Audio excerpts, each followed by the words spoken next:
It so happened. Supplementary Reader in English for Class 8. Page 89. Chapter 11. Ancient Education System of India. Part 1.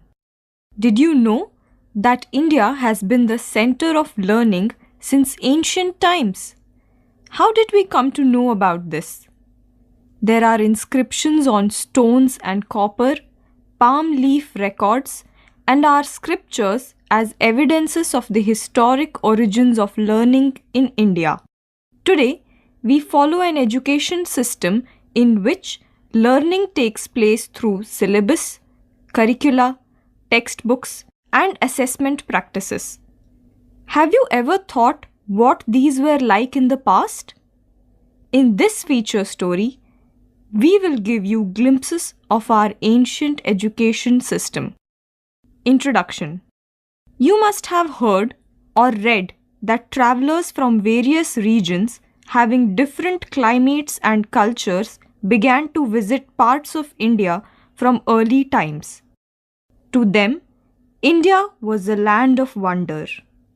The fame of Indian culture, wealth, religions, philosophies, art, architecture, as well as its educational practices had spread far and wide. The education system of ancient times was regarded as a source for the knowledge, traditions, and practices that guided and encouraged humanity. Page 90. Salient features of ancient education system. From the time of Rigveda onwards, our ancient education system evolved over the period and focused on the holistic development of the individual by taking care of both the inner and the outer self. The system focused on the moral, physical, spiritual, and intellectual aspects of life. It emphasized on values such as humility, truthfulness, discipline, self-reliance, and respect for all creations. Students were taught to appreciate the balance between human beings and nature.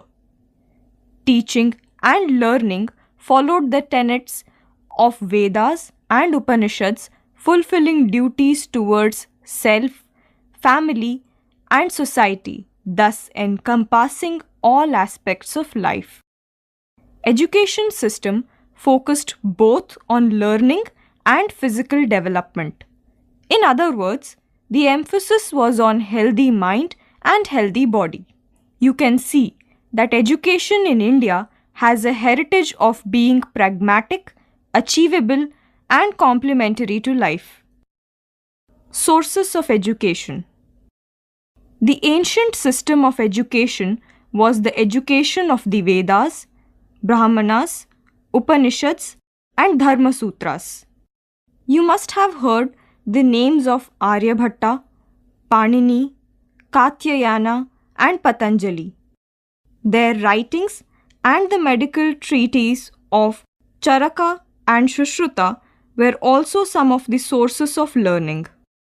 Word meaning: heritage, something that is handed down from the past as a tradition. Tenets means the main principles of a religion or philosophy. Here you will see a page from a manuscript of the Rigveda. This birch bark manuscript of the Rigveda was found in Kashmir. About 150 years ago, it was used to prepare one of the earliest printed texts of the Rigveda as well as an English translation. It is now preserved in a library in Pune, Maharashtra. Page 91.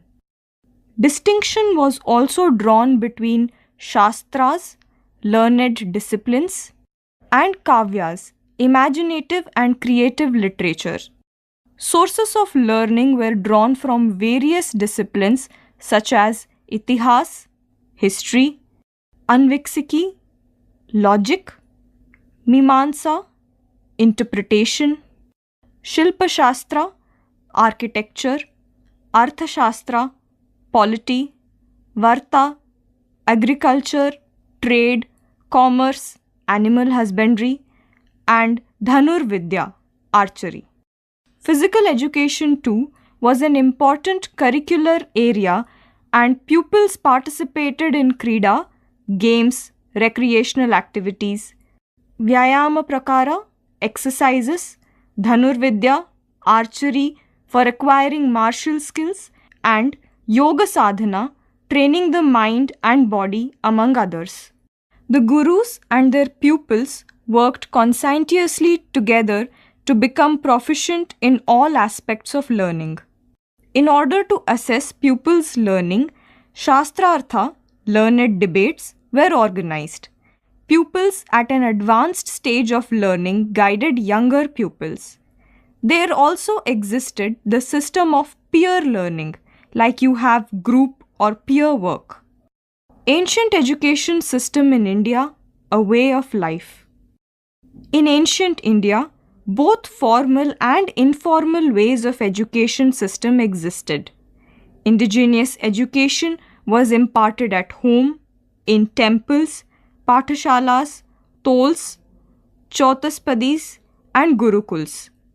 There were people in homes, villages, and temples who guided young children in imbibing pious ways of life. Temples were also the centers of learning and took interest in the promotion of knowledge of our ancient system.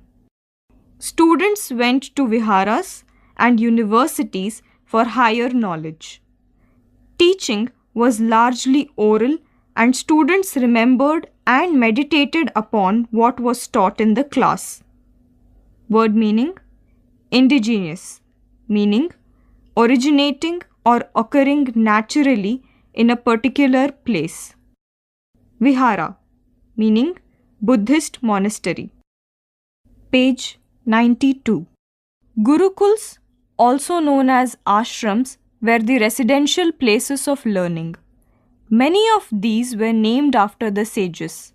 Situated in forests, in serene and peaceful surroundings, hundreds of students used to learn together in gurukuls. Women too had access to education during the early Vedic period. Among the prominent women Vedic scholars, we find references to Maitri, Vishwambhara, Apala, Gargi, and Lopamudra, to name a few. During that period, the gurus and their shishyas lived together, helping each other in day-to-day life. The main objective was to have complete learning, leading a disciplined life, and realizing one's inner potential. Students lived away from their homes for years together till they achieved their goals. The Gurukul was also the place where the relationship of the Guru and the Shishya strengthened with time. While pursuing their education in different disciplines like history, art of debate, law, medicine, etc., the emphasis was not only on the outer dimensions of the discipline, but also on enriching inner dimensions of the personality. Comprehension check. Question 1. Why were travelers attracted towards India? Question 2. What were the sources of the ancient education system? Question 3. What were the features of education system in India? Question 4. What was the role of Guru in pupils' lives? Part 2. In Part 1, you have read about the ancient education system in ashrams or gurukuls and the way of life in them. This system continued to flourish during the time of the Buddha and the subsequent periods. Many monasteries, viharas, were set up for monks and nuns to meditate, debate, and discuss with the learned for their quest for knowledge during this period. Around these viharas, other educational centers of higher learning developed, which attracted students from China, Korea, Tibet, Burma, Ceylon, Java, Nepal, and other distant countries. Word meaning: monastery, meaning a place where the monks line and worship. Page 93. Viharas and universities. The Jataka tales, accounts given by Xuan Zhang and I King, Chinese scholars, as well as other sources, tell us that kings and society took active interest in promoting education. As a result, many famous educational centers came into existence. Among the most notable universities that evolved during this period were situated at Takshashila, Nalanda, Vallabhi, Vikramshila, Odantapuri, and Jaggadala. These universities developed in connection with the Viharas. Those at Banaras, Navadip, and Kanchi developed in connection with temples and became centers of community life in the places where they were situated. These institutions catered to the needs of advanced level students. Such students joined the centers of higher learning and developed their knowledge by mutual discussions and debates with renowned scholars. Not only this, there was also occasional summoning by a king to a gathering in which the scholars of the country of various viharas and universities would meet, debate, and exchange their views. In this section, we will give you glimpses of two universities of the ancient period. These universities were considered among the best centers of learning in the world. These have been recently declared heritage sites by the United Nations Educational, Scientific and Cultural Organization, also known as UNESCO. Takshashila or Taxila. In ancient times, Takshashila was a noted center of learning, including religious teachings of Buddhism, for several centuries. It continued to attract students from around the world until its destruction in the 5th century CE. Word meaning: summon, meaning to officially arrange a meeting of people. University, meaning institution of higher education. Page 94. It was known for its higher education, and the curriculum comprised the study of ancient scriptures, law, medicine, astronomy, military science, and the 18 Shilpas or arts. Takshashila became famous as a place of learning due to its teachers' expertise. Among its noted pupils were the legendary Indian grammarian Panini. He was an expert in language and grammar and authored one of the greatest works on grammar called Ashtadhyayi. Jivaka, one of the most renowned physicians in ancient India, and Chanakya, also known as Kautilya, a skilled exponent of statecraft, both studied here. Students came to Takshashila from Kashi, Kosala, Magadha, and also from other countries in spite of the long and arduous journey they had to undertake. Takshashila was an ancient Indian city which is now in northwestern Pakistan. It is an important archaeological site, and the UNESCO declared it to be a World Heritage Site in 1980. Its fame rested on the university where Chanakya is said to have composed his Arthashastra. Archaeologist Alexander Cunningham discovered its ruins in the mid-19th century. Role of the teacher.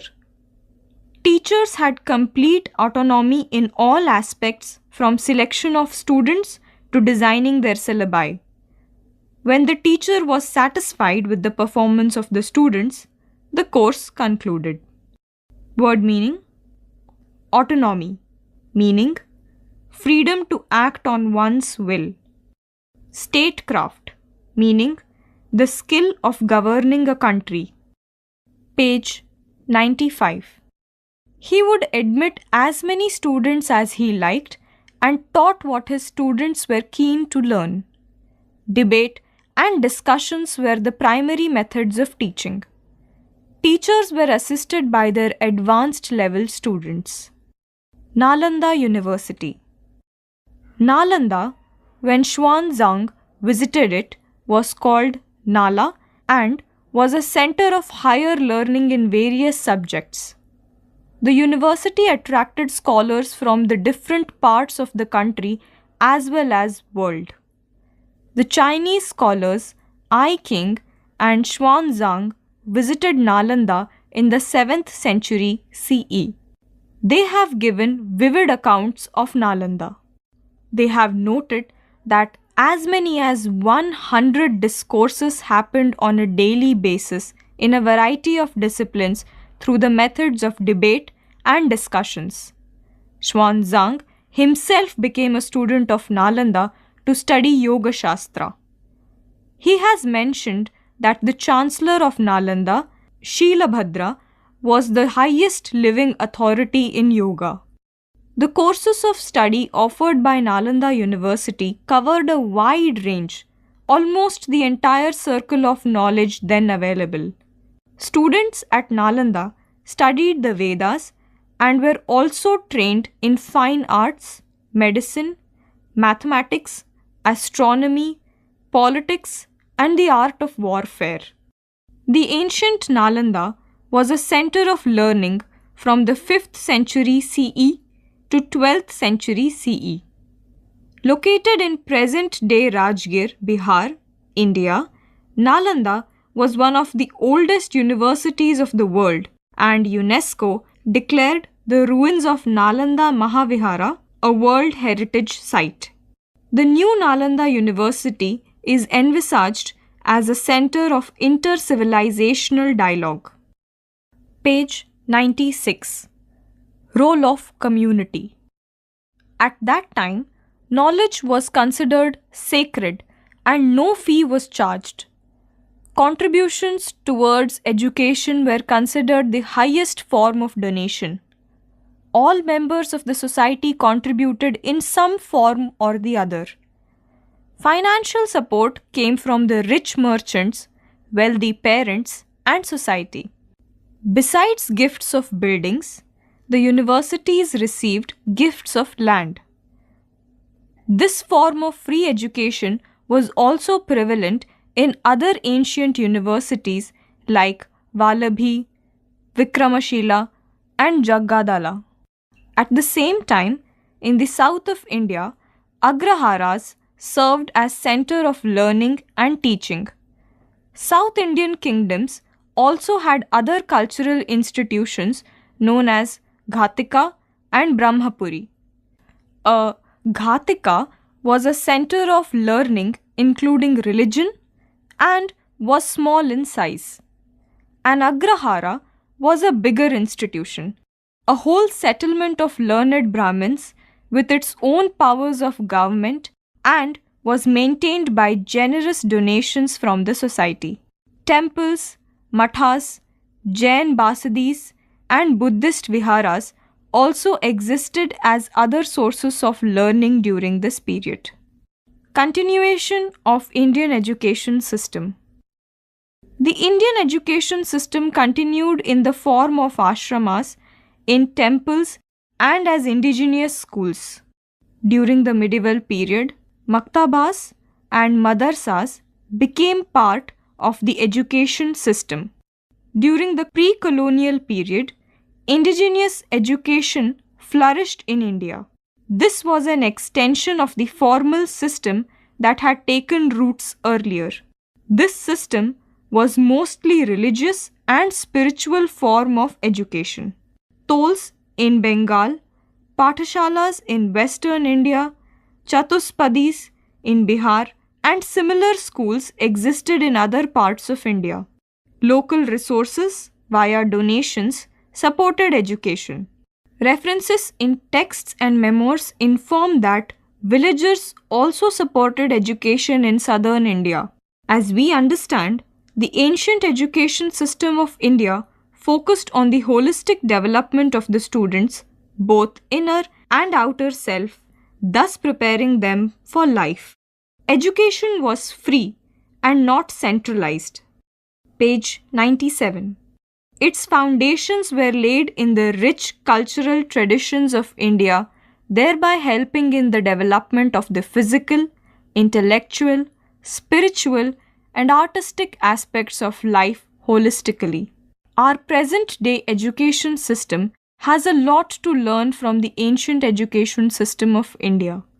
Therefore, the stress is being laid on connecting learning to the world outside the school. Today, educationists recognize the role and importance of multilingual and multicultural education, thereby connecting the ancient and the traditional knowledge with contemporary learning. Comprehension check. Question 1. Where did nuns and monks receive their education? Question 2. What is Panini known for? Question 3. Which university did Xuanzang and I King study at? Question 4. Which subject did Xuanzang study in India? Question 5. How did society help in the education of the students? Exercise. Discuss the following questions in small groups and write your answers. Question 1.